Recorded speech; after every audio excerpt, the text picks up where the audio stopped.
So now it's Easter, and there's been a hugely symbolic occurrence, and that is the burning down of the cathedral at the heart of Paris, you could say even Western civilization. But along with that, not quite so displayed, is the fact that the mosque on the Mount of Olives in Jerusalem burned at the same time. But let's revert to some Zen and see what it does for us. And no doubt you'll remember those anecdotes. The first is about the two monks standing by the flagpole and having a very heated argument, one saying that it's the wind moving and the other saying it's the flag moving. When the sixth patriarch of Zen comes by and they ask him to intercede to say who is correct, and the sixth patriarch of Zen says, it is not the wind that's moving, nor the flag that's moving, it is your mind that's moving.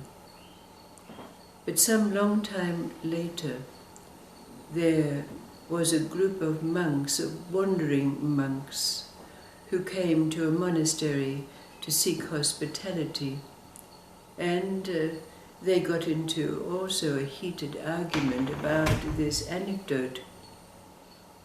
But as they were arguing, one of the nuns who was taking care of them said to them, "You stupid fellows, if it's not the wind that's moving or the flag that's moving, how can there be a mind that moves?"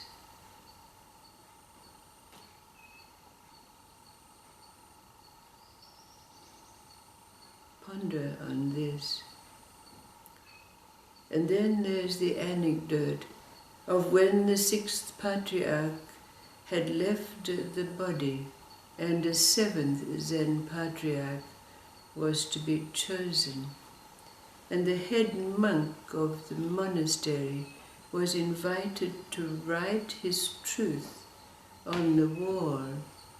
And so he wrote, "Our body is the Bodhi tree, our mind a mirror bright. We carefully polish it hour by hour to let no dust alight." But it so happened that the kitchen monk, the monk who had been in the kitchen stirring the rice for decades, came by and saw this writing and drew a line through it and wrote, "There is no Bodhi tree, nor stand of mirror bright. When everything is emptiness, where can the dust alight?" Now the other day, and it's been told before, but it allows this question to be asked, which is relevant to the symbolism of what is occurring for us now. And that is that personal anecdote about how often over the years people have asked me, what is it that you see and feel when people walk up your driveway carrying all their baggage? And the reply that is given now is, at first I would see the baggage and feel the baggage and say to myself, or God has sent them, and then they would be invited in and we would go through the baggage. But then it changed, and I would see God walking up the driveway, and then I would see the baggage, and again they would be invited in and we would go through the baggage. But then it changed again, and it can be said that God is no longer seen, nor is the baggage seen and felt. So arising out of this, the question has been asked, where are we when we no longer have a frame of reference for our perceptions, for our experiences? Where are we when we no longer have a roost where we can bring the mind back to? One of the comments that was written about this recent conflagration is, I used to go to Notre Dame to find peace and rest. We have to rebuild it.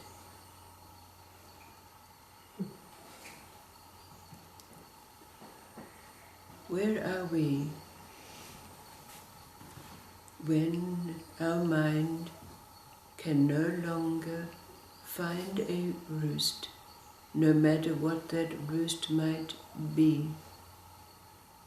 Like after every experience we might say, oh, that's just the way it is. That also is a frame of reference. Oh, it's all good. That's a frame of reference. Or maybe it's a negative roost. Oh, that just proves I'm no good.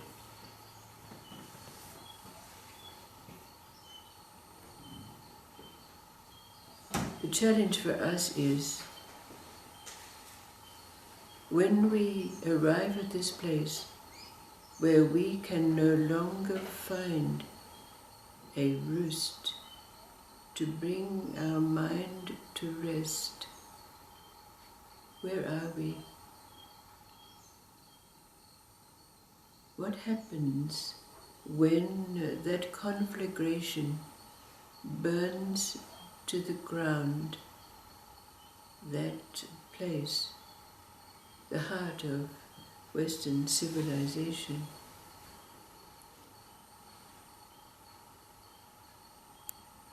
Is gone. Will you desperately try to rebuild, as will be done, no doubt? Where are we now? Watching as we see the occurrences that arise out of this momentous burning, symbolic for us also, as it is for all.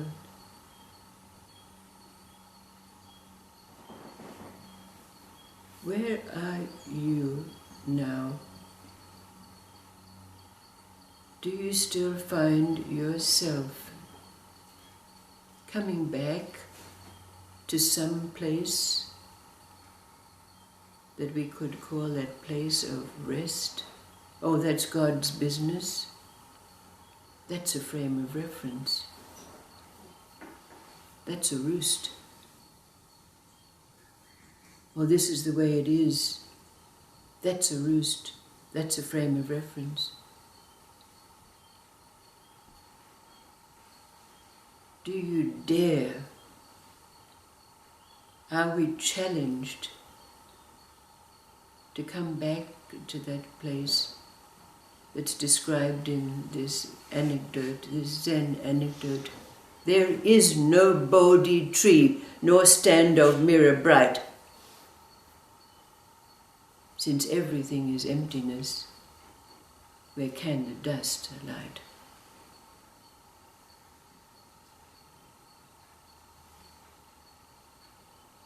No place of rest.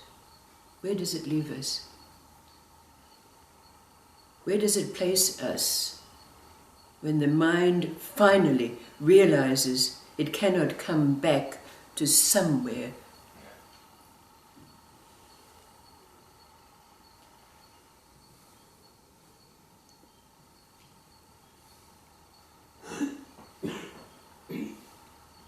What's your roost? What's your frame of reference? And do you dare to recognize it's been burned down?